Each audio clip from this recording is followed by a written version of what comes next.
You see the drippy, I'm fitted up. Good morning, everyone. Welcome to the Modern Market. This is our daily show from Monday to Friday at 7 a.m. Eastern Time, 12 p.m. BST. Every day of the week, we discuss all things to do with the modern market. That is the crypto market, the NFT market, and the declining cryptocurrency market. I think I mentioned that twice, but we're going to get into it in a little bit more detail given the state of the situation as things stand. I'm your host, B-Check. I'm joined by my legendary co-host, Legendary, and we're going to get into everything in just a little bit. But before we do that, just a reminder, friends, that nothing that we say here is financial advice. This market is exceptionally risky, as we are finding out as we speak. So please do proceed with caution at all times and exercise your own judgment. With that out of the way, Legendary, it is Friday. It is the 5th of July. The sun is shining. How are you doing, my friend? GM Jim, it's a wonderful day to have a wonderful day. I'm in a very good mood. Like, market is clearly not affecting me. I did buy a bit of ETH today. I did rearrange some of my portfolio. Kind of came to the realization that I felt bad at first for booking my holiday and like taking 2.5-ish weeks off, which will start in 20 days when it's off to the States. But then again, I realized, if I just move more of my stables into buying a bit cheaper ETH now and putting that to work on EtherFi and various other places that I wanted to work, actually, it's quite nice to take a couple weeks off. I feel like it took me a while to transition from that hardcore blast farming mode, which ended up to be, I think, a total of 13,500 transactions, 10 point something K on my ledger, which, by the way, broke. Like, the screen came off. I need a new one. And yeah, I took a bit to transition into a more chilled summer vibe Legendary, but here I am. Two questions on that. Why, just because you do a whole number of transactions, why does that mean you've physically beaten up your ledger? Like, just because you're pressing the top of it to approve transactions, why did you physically beat it up? I think that's the first question. Let's start there. I mean, obviously, I've been using this ledger for a while and probably have done like, I don't know, 30, 40K transactions on it. And it's not built to resist that. Like, literally, that glass cover over the screen is popping out of its frame from me doing all the button pressing all of the time. And I don't use the Grid Plus. Like, the Grid Plus is massive, right? It's I don't know, for people who don't know what it is. It's like this, for people watching on video, this very big thing with the cards that you can swap, where each card represents a specific wallet, which is like very nice because you get to see all of the messages that you're signing and understand actually the contract. And you can swap between wallets. However, it's just too big to travel. And I do travel with my ledger, not all the times, but like most often. And I can't bring myself to travel with the Grid Plus. I would feel ridiculous. Yeah, that's fair enough. Other question is, why does it matter how much of your ETH is going to work before you could take a holiday? Like, yeah, I can take my holiday because I put a little bit of extra ETH to work. Is this the connection that needs to happen before you can switch off properly? Yeah, I think so. Like, that basically all of my ETH is always working. But I told you that I've shifted more into stable coins. And I felt like if I just take out some of those stable coins to buy more ETH and put like basically an even larger amount or percentage of my net worth to work, which again is not financial advice and utterly degenerate to do that, it just feels like more work is getting done at the same time because more capital is working, and I can then be more relaxed about taking time off. I mean, I guess I see what you mean. I see where the thinking is going. As maybe a slight counterpoint to that, one of the things I've been thinking, because look, I think a lot of us, maybe we'll just touch on this point before we get into the headlines and the price action and all that good stuff as usual. One of the things I've been thinking, one of the things I'm very conscious of actually, is our limited capacity and understanding of the more technical stuff of the stuff that we participate in. So yes, we appear, maybe we appear as like relatively intelligent people participating in this market. Maybe we have some evidence to prove that we are, but at the same time, there are definite like definite technical, what would be the word, like technical blocks where you cut bottlenecks, sorry, where I understand like maybe restaking up to a certain point, and then there's probably more things that are more complicated that I don't understand. For example, with Athena as like that synthetic dollar, which I've participated in to some extent, is like I understand it up to a certain point, but do I really understand all of the deeper nuances? And I think when the market turns in this bigger way, one of the things I'm cautious of is to just like double check that, either to make sure that I'm comfortable with whatever the risk that I'm taking, given that I know that I'm not like 100% perfectly on, entirely on top of the technical details.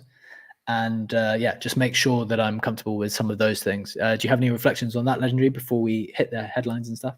Yeah, I think that's a very good point. I think generally you should have like a good understanding of the things that you're doing, but also don't think that you can always have like a 100% level of understanding how things are working if you don't go through the contracts line by line. Tiro has made the comment in the YouTube section to say that he needs to understand liquidity pools more. Liquidity pools are, if you look at how Uniswap v3 works with the liquidity distribution across different price ranges, where essentially you end up trading options by providing liquidity, is I think it's one of the things that a lot of people use and don't really understand what they're doing with it, or what risks they are taking in terms of impermanent losses. But I think there is like a healthy middle ground. Like typically, I 100%. Let's put it like this: I 100% think that you absolutely need to understand where the yield is coming from. Like if you don't understand the yield, you are the yield. Love this saying. I think you should Yeah. understand to a good detail what the product or DeFi protocol or whatever dApp you're using does. But I don't think that it's realistic to understand it like as if you had audited code by code. So I think you have to accept a certain amount of gray area in terms of not really knowing how things work into every single detail. I like that. I like that to kind of focus the mind, especially given that people are chasing yield, chasing returns all this time. It makes sense to understand at least precisely where that yield is coming from at a minimum, because there have been many instances in this industry where it's not very clear, and it's intentionally obfuscated so that you don't know, and in many ways you are the yield. So that's a nice point, especially when we're kind of entering a market where people are flipping significantly more bearish and price action has been more negative, just to kind of double check that you're comfortable with the risks that you're taking. So that's a bit of a personal reflection. Let's get into the headlines though, and the price action. As always, this comes to you from the snapshot, which is pinned up top. If you do find it brings you some value today, please do give it a like. That's obviously on Twitter, but you can get us by watching in live on YouTube as well, and on Twitter as well on video. Let's get into it, starting with some price action. We have crypto down. Bitcoin is down 6%. Almost touching 54K. ETH is down almost 10% at 2.9K. I think it's actually hovering just a little bit beneath that. Solana also down 8% to $123, back to, I think it was last week's lows. First headline, majors crash as Mt. Gox begins repayments to creditors. Germany is still being accused of selling all of their Bitcoin. There's a few factors going on there, as well as the general sentiment flipping a little bit more bearish. Number two, $100 million of APE has been the banana bill, which is putting forward $100 million of APE in order to push Ape Chain, has been approved. So we'll get into some of those details and where that money might go and how that money might be spent in just a little bit. And finally, Symbiotic, which is an eigenlayer competitor for Ethereum restaking, but also includes some other assets. Created by the people from Lido, who considered Eigenlayer as a competitor to them, has passed $1 billion in TVL after just 1 month. So that is pretty significant too. That's our final headline for the day. And then we've got some other price action to note. We've got CryptoPunks on the NFT side, just down 1% at 28 ETH. We've got Bored Apes down 3% at 9.2 ETH. Mutants down 2% at 1.7. DGods at 0.9, up 11%, actually bucking the general trend today of everything else being down. Captains are down 7% to 2.6. Azukis at 3.6, down 2%. Penguins given up a lot of the gains from earlier in the week, down 11%, back to flat 10 ETH floor.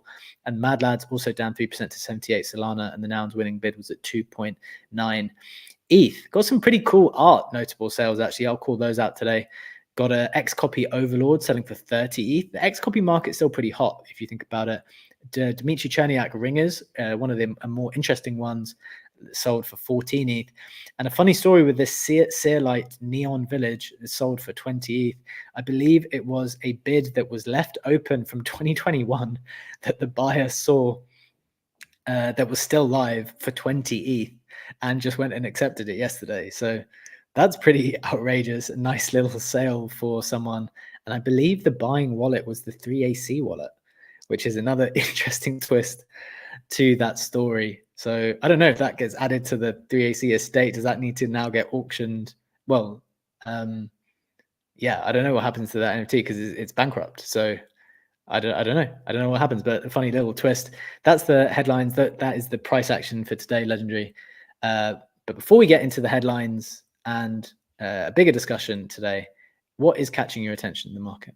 Yeah, one more comment on the Searlight story, because it was, as you said, a 3AC wallet, and I think it's hilarious because the person who sold it is also the last buyer that you can see on Super Rare. So they basically bought it for 100 ETH and had 3 years. Like, if you think from that holder's perspective, they had that artwork for 3 years, and for 3 years they had that open bid of 20 ETH. Yesterday they finally capitulated into it, took an 80 ETH loss, and were like, "Fuck it, let's sell it." And 3AC woke up with an artwork that they probably did not expect to buy, with money that they probably did not know they have sitting in the contract. I mean, that's actually really funny, isn't it? Because that means, and this is to the point. Remember, I wrote this tweet a while ago and got dunked on a little bit on the timeline for not knowing where my ETH was. And when I say I don't know where it was, like, obviously I've got notes, and there are certain tools that you can use to track certain things like Zerion or DBank, and like I know all the protocols, and Rabi Wallet does a great job of tracking stuff. But there are certain things which do not show up even on those wallets, and maybe some of the things do show up where it shows where you've allocated your ETH, and on some of them they don't.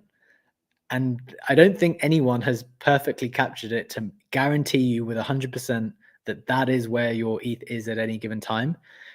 So if you forget, if you fill out the spreadsheet wrong, one day you forget to make that note, who knows which contracts you've just deposited a bunch of ETH into. And it makes me think of the CryptoPunks contract as well, for example. Like, if you throw out a bid on the CryptoPunks contract, it's a similar vibe. And I guess Super Rare operates the same, where you have to like deposit that ETH in clean. It's not like the Blur system where you have all of this ETH in a pool, and then you probably manage it as a pool, and you'll always be able to see what's in your pool, right? Because you always log into Blur and you always see, well, I've got 20 ETH in my Blur pool. 10 of it is bidding on Pudgy Penguins. 3 of it is bidding on Azuki. And you can that capital can be reused. So it kind of becomes a more active management thing. But where you go off onto these bespoke websites and deposit 20 in, where's that going to come up in your routine management in terms of your kind of routine checking? So very interesting point. And I wonder how, like, clearly an exercise has not been done for the 3AC wallet of where is there more ETH that's been deployed into random stuff that could be recovered, right? Because they owed money to creditors, I believe. Or maybe I don't know, I can't remember the perfect outcome of what happened there, but who knows? Maybe they're not bankrupt if they've got all of this ETH deposited into contracts bidding on random NFTs from 2021. Yeah, I mean, it's almost impossible to have like perfect track of all of your stuff if you're very, very active. Like, even with Rabi, if I scroll through one of my main wallets that has probably like 50 to 60 DeFi positions open that are like too small to be bothered about them, but altogether would still be like kind of significant if there's like, I don't know, 2K in each of them, or $500 to 1K in each of them. And then when you go to those protocols, sometimes they have upgraded the contracts, they've upgraded the version. You deposit with V1 of a contract, now V3 is live. Becomes like very challenging to actually find your money. And I don't know, like sometimes when it's more money, it's frustrating. Like, I have deposited, I think, 5 ETH into Swell with one wallet into the L2, and I see it on my Rabi wallet, but I can't find it. Like, I've been to Swell, I've been to the website, I found other deposits into that, but that specific portion, I have no idea how I deposited or what I used to deposit on the L2, but it's impossible to find that. Probably one of my So weekend. it's showing up on Rabby. Yeah, either Rabbi is wrong or I am dumb. There's Hmm. no middle ground here. Could be both. What about that? When I said that I'm dumb, I saw Funky's hand go up immediately. Very, very curious what he has to say on that. Funky, my friend, welcome to the stage. GM friends, no, I didn't think you're dumb. I had this happen to me too on the Swell L2. What I ended up doing, and maybe you've already tried this, but again, I don't have a Rabby wallet, was actually going to, I literally had to cycle through wallets because I'm like, I'm missing ETH. Where is this? And I basically ended up putting like, just swapping out different wallets and going to withdrawal and then withdraw and then just look through the list of the assets that are available. Because if you did deposit something, it'll show up in the withdraw tab when you hook up that wallet. Yes. But again, not a Rabby. Don't know if that works or not. Thank you. I will do this on the weekend, but however, you have asked me what else is standing out in the market, and let's take a look at that. Let's take a look at Mintify, at the heat map, at the trending collections of our partner when it comes to NFT trading platforms and marketplaces. As you said, with Pudgy Penguins, they have given back a lot of the gains back to that 9.97 ETH floor. And generally speaking, there is a lot of red in the market. However, if we take a look at the heat map, there's actually a bit of green as well. And one of the collections that is pumping that I was surprised to see is actually DGOTS. DGOTS up 11% over the last 24 hours back to a 0.9 ETH floor, which again, I think is pretty significant given how the rest of the market still keeps tanking and how the rest of the JPEG market keeps tanking and is a bit uncertain given giving back the gains that we have seen earlier this week. Yeah, that's interesting. I don't know. I'm just looking at the activity on the DGOD side. Is it like one person who's moved the market up in particular? I can't see anything specifically that would kind of explain why this has moved up in such a particular way. Every other time the market, and this is not a comment on DGODs, but a comment on the market in general. Any other time at the moment when a price moves up like very significantly on one day, I think it happened in the Yuga ecosystem when Bored Apes pumped the other day and Mutants also went back to 2 or above 2. It's happened with Pudgies every time it goes up to, I don't know, 11 or 12 or something like that. It's happened with Mad Lads when that person came in and just ripped off a bunch of buys, sending it to 100 Sol. There's just an immediate retrace every single time because it seems to be the case that potential sellers who see the price as now much higher than what it used to be think, okay, well, this is a nice point for me to also exit because I'm more comfortable exiting at this price. So I'm pretty cautious when it comes from an investment perspective at the moment when these prices move up like this. I don't see much sustained action up, to be honest. It always seems to give back quite routinely at the moment.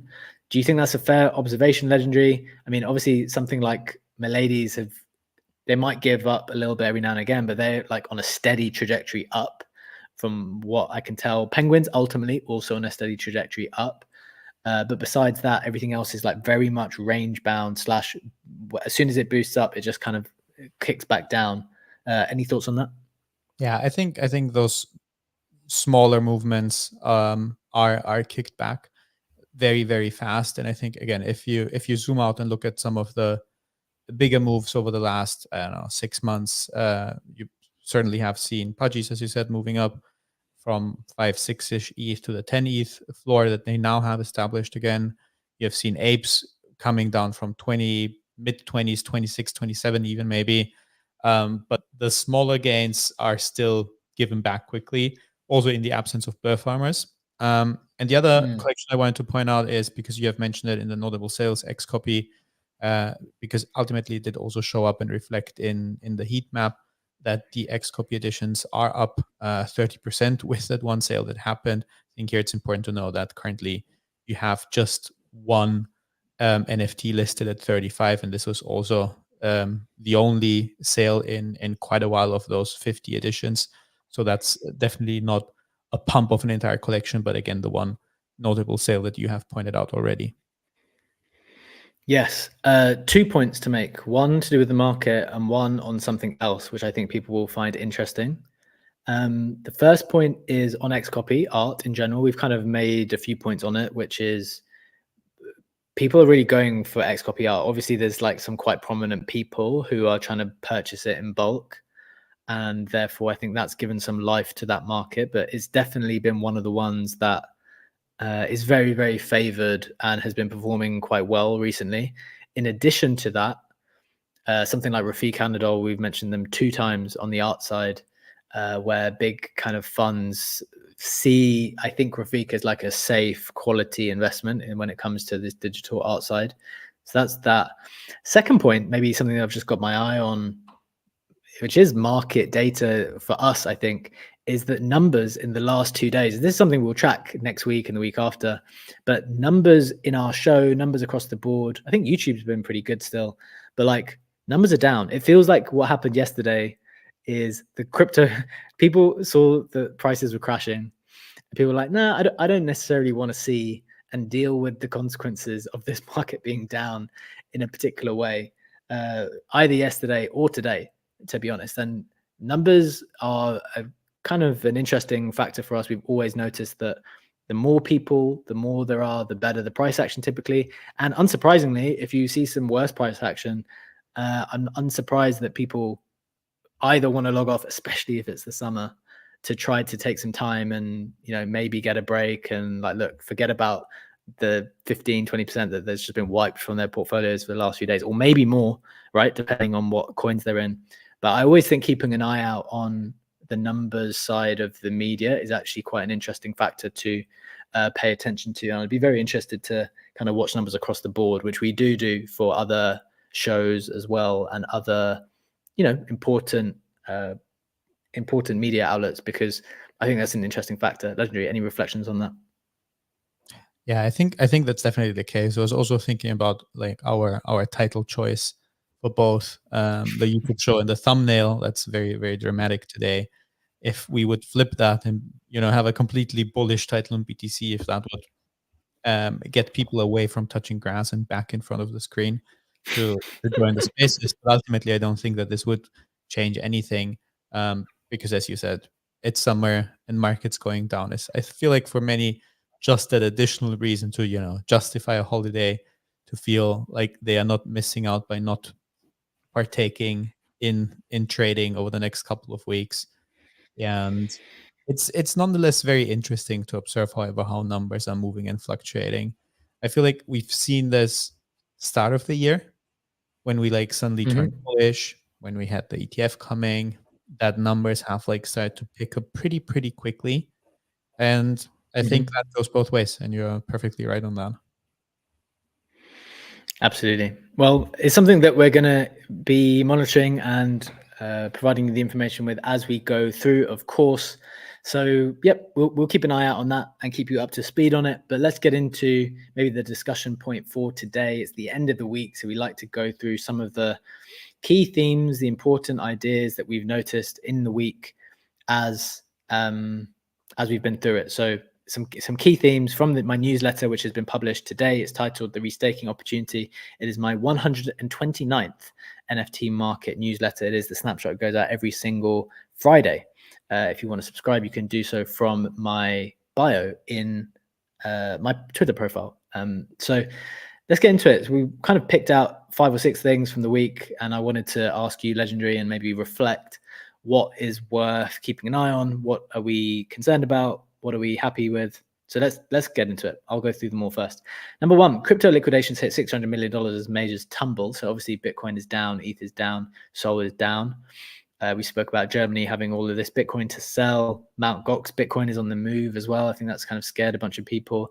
Justin Sun wants to buy all of Germany's Bitcoin. And I saw an interesting tweet, which it kind of reminded me as well of, remember when Caroline from FTX was trying to buy CZ's FTT at a particular price? When someone asked the question, is Justin Sun, does he want to buy the Bitcoin because he will just want some more? Or is he trying to buy the Bitcoin because he needs to protect some position and avoid getting liquidated? Interesting one to reflect on. And in this industry, You just have to be open to all possibilities. That's not being like overly skeptical or overly anything. I just haven't seen it. I only saw one person raise that question, and I thought it was an interesting point to note. And I was like, look, that's worth discussing, or at least having on your brain when these types of things are occurring. Number 2, Circle becomes the first global stablecoin issuer to comply with MiCA, EU's landmark crypto law. So that's good. We kind of touched on that earlier in the week. Polkadot's chain's marketing was criticized as accounts suggest $87 million was spent this year with $37 million on marketing. Kind of interesting to see, and maybe that kind of links into the ape chain stuff we're going to talk about in a bit with the $100 million ape banana bill that's kind of going to be injected into the ecosystems to try to stimulate activity for ape chain. Sentient Labs raising $85 million. This idea that crypto and AI are going to come together on Solana in order to try to build something useful and make sure that AGI development is done so on an open platform in a safe way. And then finally, a reflection on the NFT market. Pudgy Penguins lead NFTs, but give back all of the gains basically in pretty extreme market volatility. So they're back to 10 ETH. So those are the few reflections that I took away from this week, Legendary. Would love to hear your thoughts on any or all of those and see where we go in this discussion. Yeah, absolutely. I have some thoughts definitely on the MiCA side of things. This is for sure going to be relevant over the next couple of months and years because that regulatory body is in the process of being implemented at an EU level. And then obviously it is the duty of the member states to transform that into national law and deal with it. And there's so many more implications coming from that, including even things like centralized exchanges actually then having to do capital gains on your behalf. And if there's an Austrian exchange, Bitpanda, they will have to do this. I think it's from 2026 on, if I'm not mistaken. And that's a very challenging thing because at the end of the day, they need to figure out your purchase price of a certain token to determine how much you've made on that. And I think this is like an almost impossible task. Like if I think about myself and the money that I put on Blast and farmed Cambria, did multiple thousand spins on YOLO, farmed every protocol that I could farm, and then I'm sending, say, 2 ETH to Bitpanda, and then I go to Starbucks and buy a coffee with a Bitpanda credit card that spends that 0.00, I don't know, 1 ETH on that. How on earth will they be able to determine what my gain is on that asset? So this is almost impossible if you think through your own taxes that each of us has to do and how much work that is. And we are simply not there yet to have the tools to do that across L2s, across multiple blockchains, to be in a position to do that like fully automated. So this is going to be a massive challenge. And why do I mention this in so much detail? Because obviously it does not affect only the exchanges, but also other crypto asset service providers, CASPs, as we call them in the MiCA regulation. And those companies ultimately will have to start to think where they want to move. Will they want to stay in the EU? Will they want to even do business in the EU? You had the landslide election win in the UK. That is also interesting how that will play out. So I think in terms of the global competition, the next couple of years will be very interesting to see who is actually managing to not only attract crypto money, but like brain power and companies, and how ultimately MiCA will play out in that context. Yeah, interesting stuff. I don't have a clear view on MiCA, to be honest. In your experience, then, based on this stuff, I think Europe, the overall perception of Europe right now is that it's kind of gone stale. It is not on the forefront of stuff. They seem to be more involved in regulating stuff and proud of regulating stuff than actually innovating on the kind of technical level in all respects. So do you think this is ultimately net good for crypto in Europe, or do you have a concrete view there? Is this good for crypto in Europe or not? I don't think so. I think per se, certainly what is good about it is the clarity of the framework and actually having regulatory clarity, which is something the US is craving for and saying all of the time. But I feel like with MiCA how it is right now, we went too far and over regulating it. And then the question is, what's better? Is it a market where you operate under uncertainty because it's not yet regulated, or is an overregulated market more attractive for you? And I feel that probably in many cases, I could imagine that uncertainty is better than overregulation, especially if that overregulation could ultimately lead to you not being able to do your business in a profitable way. Okay. I think that's fair. That's an interesting take. One of the things I wanted to bring up, and this is more from a maybe business-minded side, and I can see lots of people in the audience who are, obviously very active here on the business side of things. Polkadot were obviously heavily criticized, or I don't know if it was criticized, maybe made fun of to some extent for having this huge marketing spend. I believe the accounts showed like $37 million on marketing. And ironically, I saw a funny tweet which suggested that the very fact that they spent that much marketing was the best marketing for them, because people called out the marketing, and then that got everyone aware of what was going on Polkadot, which is an interesting like roundabout way of doing marketing, like doing something outrageous.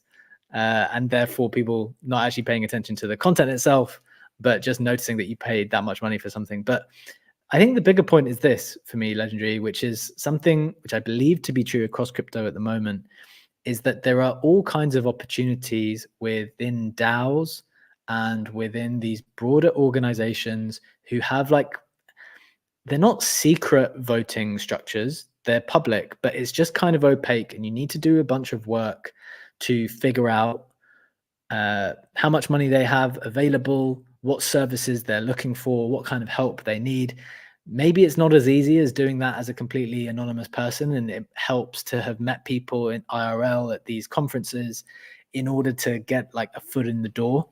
But I just get the sense that so many of these chains, L2s, DAOs have a truckload of money available to spend on a variety of services, and there's just not enough creators, media people, technical people. Like there's just not enough people producing quality content that people can rely on to take it to kind of service that demand, frankly. And then what you get is this type of outrageous level of spend on a certain number of people who maybe did find out about an opportunity, whereas other people didn't, and then everyone is up in arms about it. But I just think there's clearly a disconnect between how much money some of these organizations have, how much demand there is for the service of general kind of marketing, and the supply of quality creators in that respect. Like, do you have any reflections on that?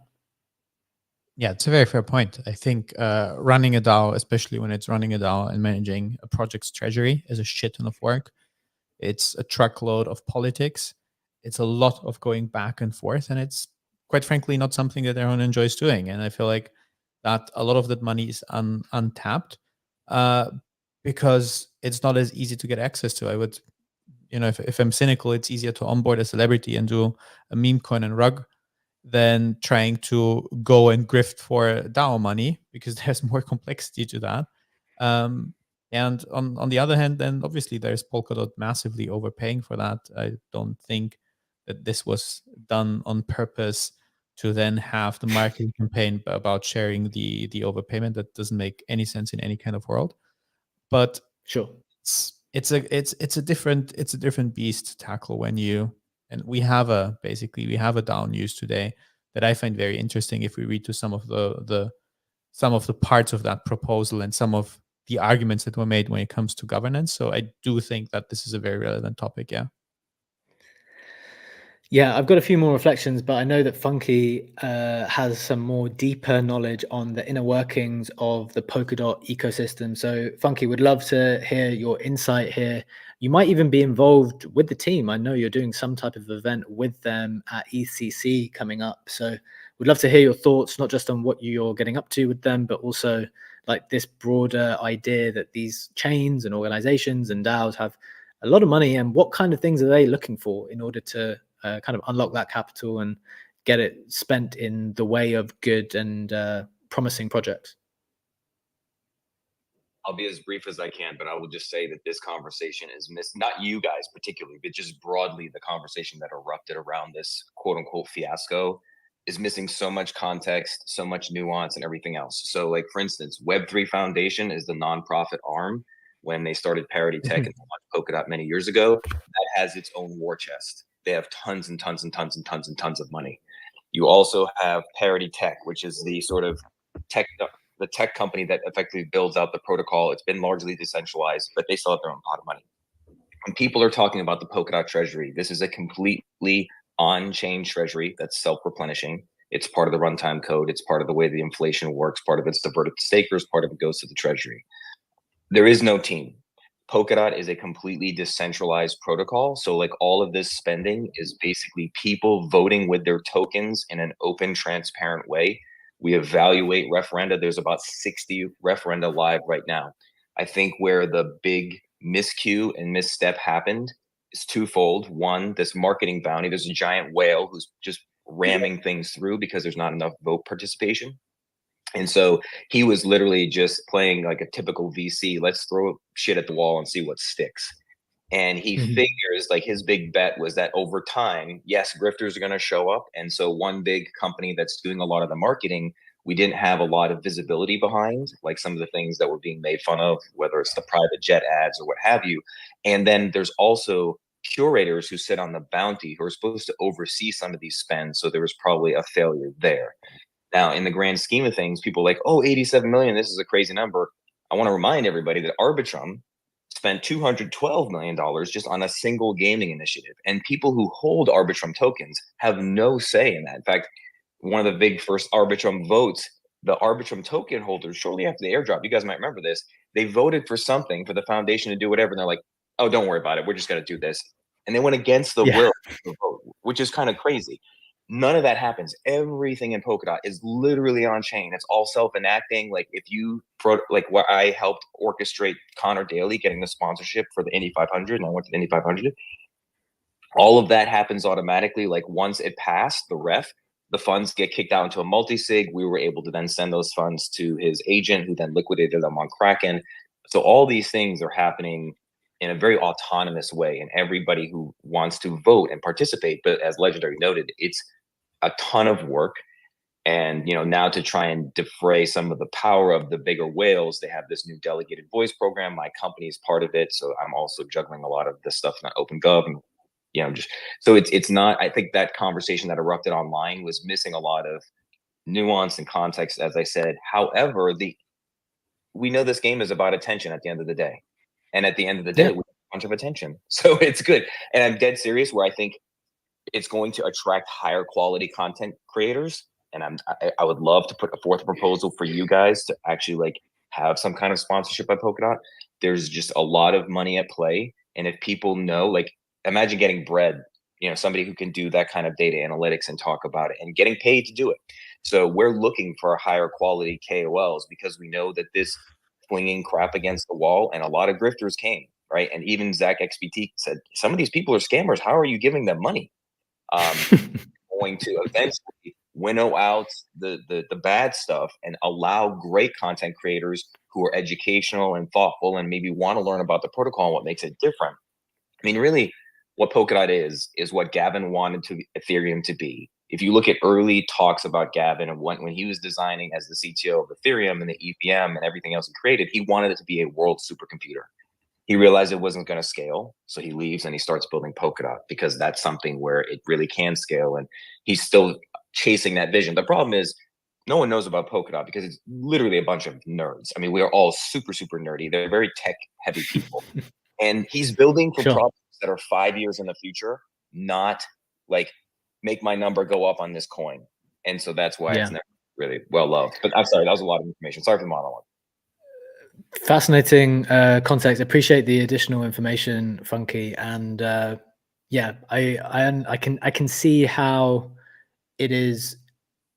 I can actually see how it's not straightforward. I think it's very easy to come in after the fact and point to individual people and say, oh, this person isn't worthy of X amount of dollars and whatever, because frankly, that just happens in crypto all the time. When someone sees someone else getting paid, and basically that person isn't them, they just want to say that person shouldn't be getting paid the amount of dollars, when if it was them in their place, they would be completely happy with that value being attached to it. So I can sense look, maybe it was misallocated on some level, but I think there's also an undercurrent of jealousy attached to it, where it's like, well, if it was me, it would be fine. Since it's them, that's not okay.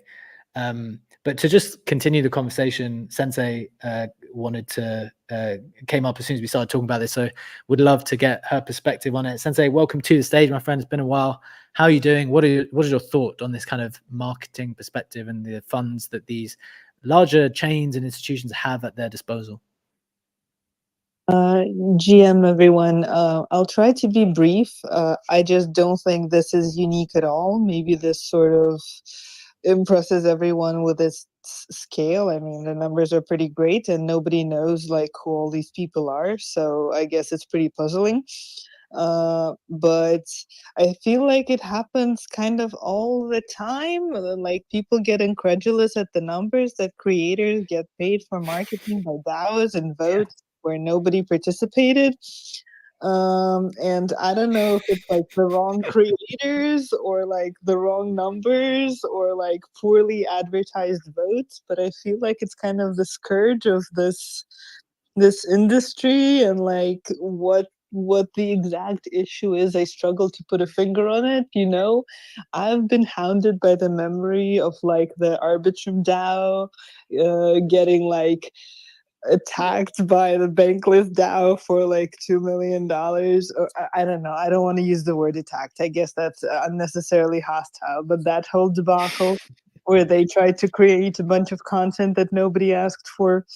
So I feel like this happens all the time, and it's ineffective. It's ineffective, and the model in which it's done is appreciated by nobody. Clearly, something needs to change. I'm just not in the right person to suggest what that could be. But Polkadot is just a very large number illustration of how wrong the situation is.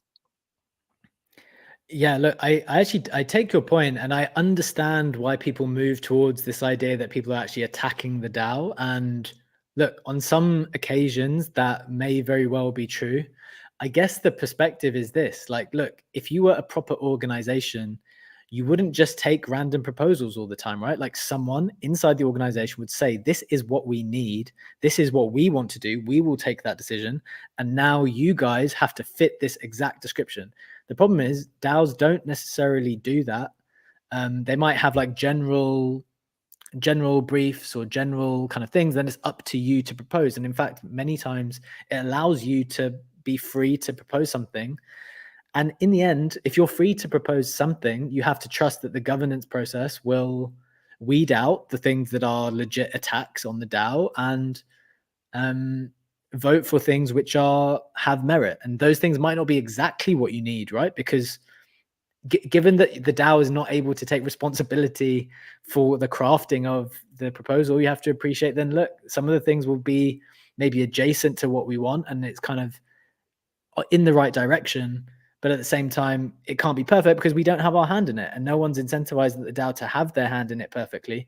I know these DAOs operate in kind of different ways, and like we were reflecting on the Optimism one recently, where I think they are a bit more hands-on with trying to figure out like exactly the retro funding. So they do it in a retro funding kind of way.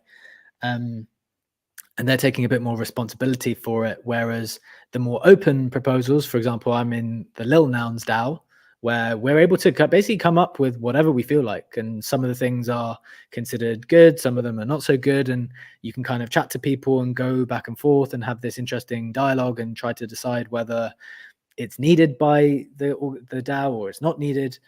But it's far more open. And in that way, you kind of get this variance of the quality of submissions and also the necessity of submissions, I guess.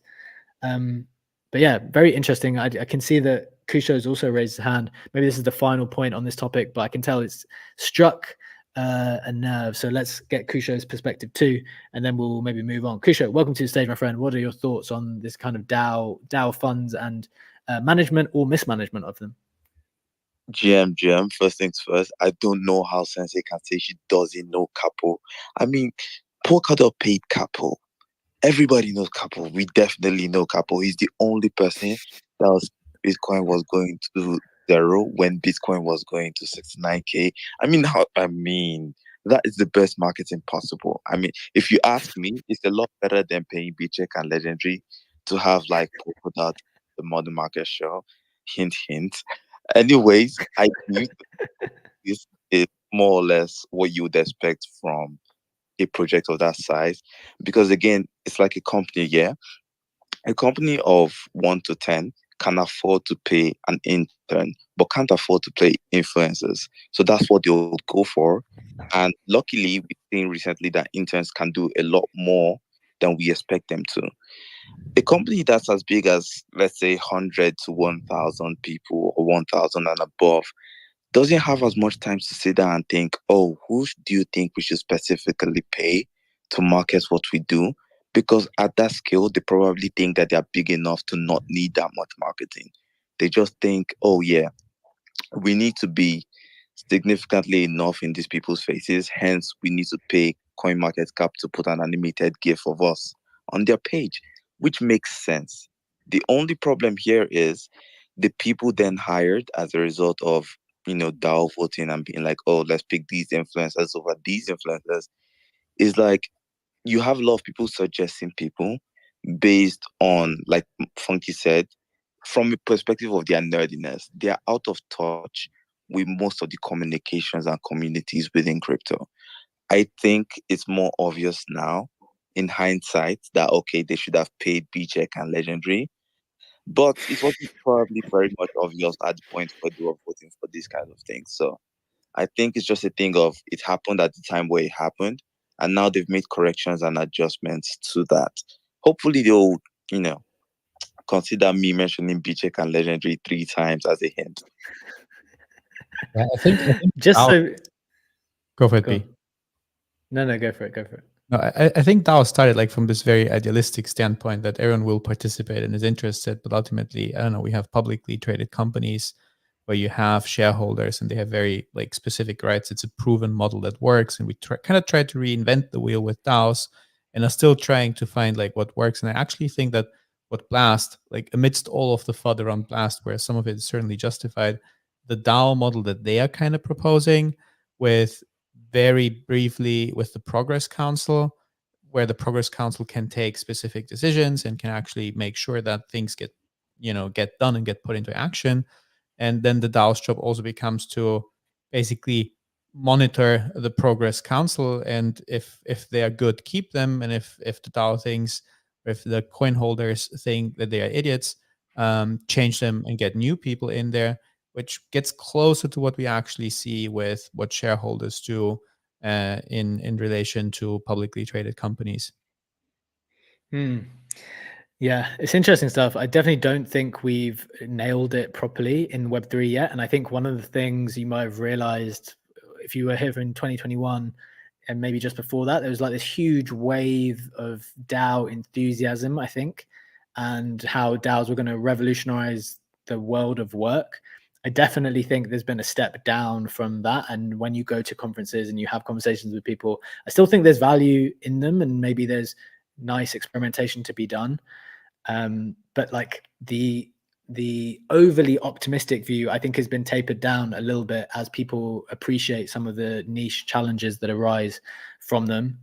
And now, yeah, the best DAOs are trying to counter those and kind of reassert themselves to make sure that things stay aligned. So that's a very interesting conversation. I think it will be one that we continue at some point in time, because there's a lot of money at stake, frankly. And yeah, we want to keep an eye out. So hope that was interesting. What we want to do, we'll probably want to go to the banana bill next, given that that's kind of related. We've got a couple of other headlines, but we're going to run out of time today because we're running grossly over time. But let's hit the Web3 roundup to get up to speed with everything else that's been happening in the space first, just so you know what is going on. Then we'll hit the final couple of headlines with some quick takes. Number one, Justin Sun offers to buy Germany's 2.3 billion worth of Bitcoin. Mentioned that already. Next, German government sends largest amount of Bitcoin to centralized exchange so far in continued sell-off. DWF Labs launched a $20 million fund to support Web3 projects and founders in Chinese-speaking regions. So continuous investment going on. Billy, the dog meme coin, hits all-time high at $140 million market cap. One of the only coins that's going up at the moment, unfortunately. Next, the Russian government considers permitting use of stablecoins for cross-border transactions. Jupiter launches Ape, a competitor to Photon for meme coin sniping. That's another interesting product by Jupiter, who is still doing a good job. And then finally, EtherFi launches the King Karak Eigenlayer competitor, LRT. So it's just another way for you to restake ETH should you wish. Me and Legendary are ambassadors for EtherFi, and they seem to be doing some good stuff. If you're going to check your... I think they're coming out with their checker. If you have been restaking some ETH for the next airdrop, which is coming out in the next few days, that might be a good opportunity to check because you'll find out how much you're going to get. Legendary, that is the Web3 roundup. We only have a few minutes left today because we're running a little bit over schedule. Do you want to give maybe just a quick headlines? I don't know if we need to talk about crypto crashing again. We talked about it yesterday. Obviously, there's been a bunch more liquidations and prices are down. We don't have any further reflections other than, stuff is down, sentiment is down. So maybe out of the final two headlines, you want to give some hot takes? Yeah, let's maybe, because we had the DAO conversation that also very much preferred over talking about why the market is down. Let's get into that. Maybe just one final sentence onto the Mt. Gox stuff that I found interesting is that depending on the exchange that the Bitcoin will be returned to, whether that's Kraken or one of the other exchanges, there's also going to be a different time frame during which those refunds will be processed. So that looks like it could be staggered out over up to 90 days in Kraken's case. But anyhow, let's definitely get into the Ape proposal. And Wabam has an excellent explainer on that, saying, I'm going to be quick with it because it's quite long. The banana bill is a 100 million Ape proposal with two initiatives, one of which a commercial agreements initiative to negotiate commercial agreements with projects, companies, protocols, etc., and the other one for user incentives. And the interesting part of that is that a large portion of the DAO treasury would be earmarked for commercial use. And instead of giving out grants, these funds will be used for commercial terms that support ApeChain, prioritizing sustainable net worth growth and returning revenue to ApeCoin DAO and ApeChain. And now, because we just talked about governance, the Banana program will be overseen by a team of advisors, including leaders working at Yuga Labs, Animoca Brands, and more. The advisor skill set will cover venture investment, brand partnership strategy, legal commercial execution, community relations, and entrepreneurship. While a $100 million Ape is a large amount, it's necessary to attract top-notch projects and devs. Funds will be only spent on deals with compelling business cases, et cetera, et cetera. And to me, the last point that I'm going to read out is standing out, which is by separating from the regular AIP process, the Banana program allows for negotiation of competitive commercial terms. These agreements will be negotiated by professionals with years of experience in venture investment, commercial deals, partnerships, tokenomics, and more. And I'm going to stop there because I really think this is the point that perfectly connects to the conversation that we've just been having on the issues and challenges with running a DAO. I like it. There's some interesting stuff there. Do you think that means, look, so there's a lot of very significant fund in order to kind of kickstart ApeChain, from what I understand. Do you think that means that they're actually going to get involved in some venture stuff on behalf of the DAO as well? Or is that it's just purely funding, or that the DAO will actually take a stake in protocol's future success? It sounds like it will be, or like there could be a venture component to it as well. Well, that's interesting to me. And again, we don't have much time today, but I guess the key takeaway is the main key takeaway is these various chains. There's many launching. Obviously, you've got ApeChain. You've also got Abstract, right, on the Pudgy Penguin side, which is going to come, and they're going to have these similar initiatives. There's just so much scope for people who are aligned with whichever organization or NFT project to participate and be compensated, because this is the moment where they get all of this liquidity and want to create a thriving economy and ecosystem. But the second point, which is interesting to me, is because my understanding is these DAOs typically don't take like equity, or they don't actually turn venture.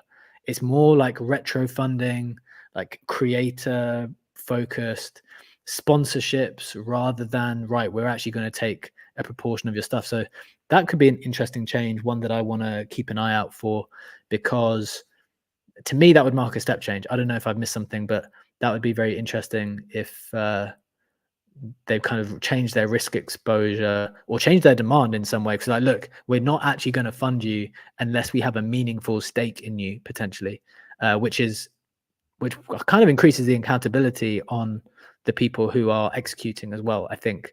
and actually creates a deeper tie between the DAO and those potential collaborators. So that's the final reflection for me. We have run out of time for today. We'd love to have spoken about that more, but we will stay on top of it, because that is one of the ways that you might be able to make money on the internet. And this show is about making money on the internet, as well as the NFT market, as well as the crypto market.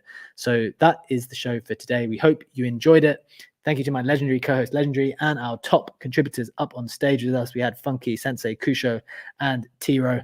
And thank you to the people on YouTube. Have a wonderful weekend. We know the charts are down, but nevertheless, we'll be back on Monday, live on X, live on YouTube, 7 a.m. Eastern Time, Spotify, Apple Podcasts, all those places. Have a good one. Take care. We will see you on Monday. Bye-bye.